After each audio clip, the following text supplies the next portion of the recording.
E aí, querida amiga, querido amigo, nos encontramos mais uma vez. Vamos juntos na missão espiritual importante, imprescindível, de entender esse assunto tão enigmático que estamos avaliando durante todos esses dias.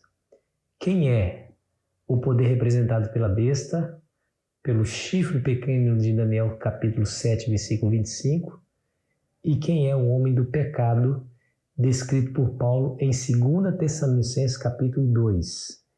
Você não vai perder o seu tempo aqui, eu te garanto. Você vai sair daqui com informações valiosíssimas sobre esse assunto. Obrigado porque você está aí. Agora você tem que me ajudar compartilhando esse vídeo com alguém. Tá bom? Leve esse vídeo para o máximo de pessoas, porque assim é a palavra de Deus que vai e a revelação da palavra de Deus é que liberta, tá bom? Se você ainda não é inscrito ou inscrito no nosso canal, por favor, se junte à nossa grande família do Lição Fácil, se inscrevendo nesse canal. Não se esqueça de deixar o seu gostei também, porque isso nos fortalece, tá bom?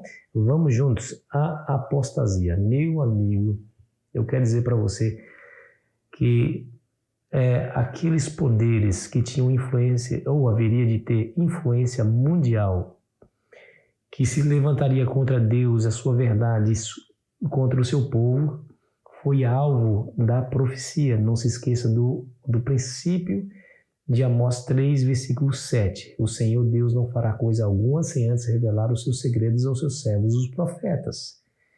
Então, o Senhor revela antecipadamente a conflagração de poderes malignos que se levantaria contra a verdade e contra o seu povo, para que o seu povo pudesse se preparar sobre esses eventos que estariam à sua frente. Nunca se esqueça disso, sempre vai ser para o nosso bem. O apóstolo Paulo prevê acontecimentos marcantes, importantes dos últimos dias da história dessa terra. Quer ver? Vamos ver em 2 Tessalonicenses capítulo 2, versículo 3 e 4, que diz assim,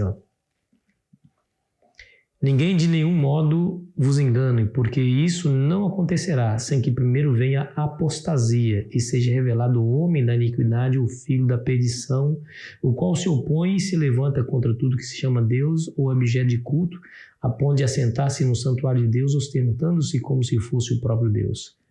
Você percebe aqui a advertência que o apóstolo Paulo está dando à sua igreja. Haveria de se levantar a apostasia na igreja de Deus. Ele está dizendo assim, os acontecimentos finais, ou seja, o desfecho da história não aconteceria sem que antes viesse a apostasia, se levantasse o homem da iniquidade que assentaria-se no santuário de Deus, ostentando-se como se fosse o próprio Deus. O que significa isso? Deixa eu ler para você também, que é muito significativo, o versículo 9 em diante, que diz assim, e com todo engano de injustiça aos que perecem, porque não acolheram o amor da verdade para serem salvos. É por este motivo, pois, que Deus lhe manda a operação do erro para darem crédito à mentira, a fim de serem julgados todos quanto não deram crédito à verdade, antes, pelo contrário, deleitaram-se com a injustiça. Que descrição, hein? Percebeu aqui?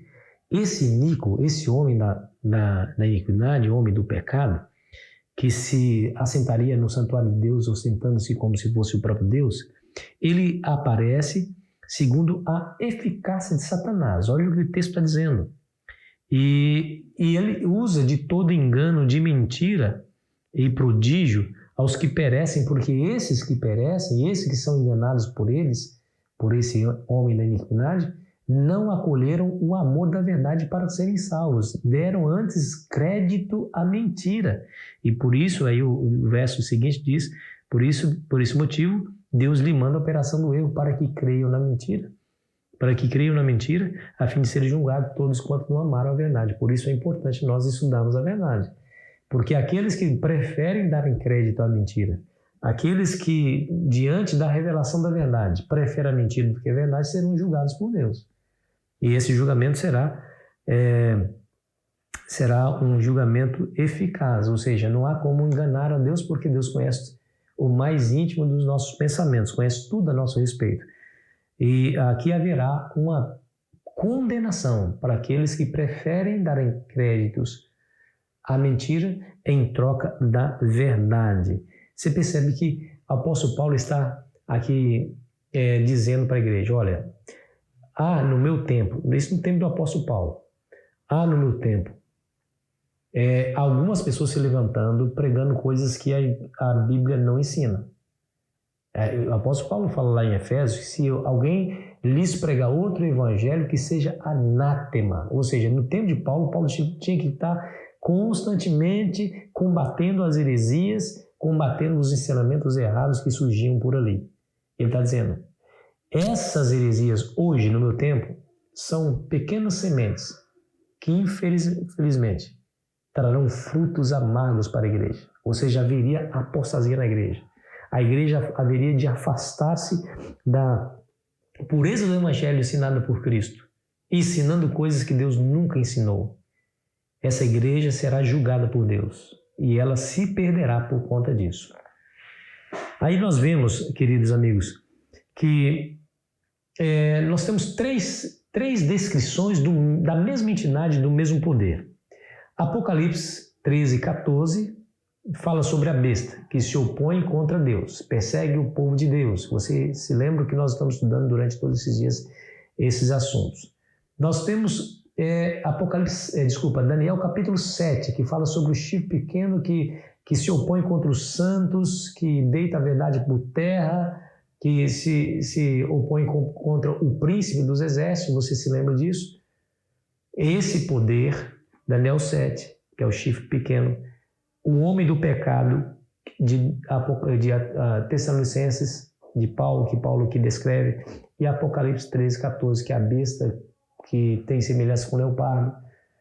Essas três descrições referem-se à mesma entidade, ao mesmo poder. Ou seja, a igreja apostatada, que haveria de usar do poder religioso associado com o poder civil para perseguir os fiéis filhos de Deus. O comentário adventista diz assim, uma comparação com a profecia de Daniel sobre o poder blasfemo que sucedeu a Roma pagã e com a descrição de João sobre a besta semelhante ao leopardo, revela muita similaridade entre os três relatos, o chifre pequeno, o poder da besta e o homem da iniquidade.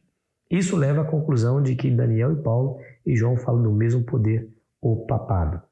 A profecia é clara em declarar que esse poder haveria de trocar o evangelho por tradições humanas, por erros, por doutrinas falsas, sistema de adoração que não cumpre o propósito indicado por Deus na sua palavra. Esse poder teria tanta força que haveria de obrigar os habitantes da terra a fazer a sua vontade e a se inclinar diante desses ensinamentos, senão essas pessoas haveriam de morrer. Então, tudo isso já está profetizado nas Escrituras que haveria de acontecer, está acontecendo, aconteceu e ainda irá acontecer muito em breve, quando a besta for realmente curada definitivamente da sua ferida e ela ter novamente o poder civil aliado com o poder religioso a fim de perseguir aqueles que discordam da sua pregação. Um poder religioso que fez concessões em relação à palavra de Deus, que trocou o evangelho por tradições humanas, criando doutrinas que Deus nunca ensinou.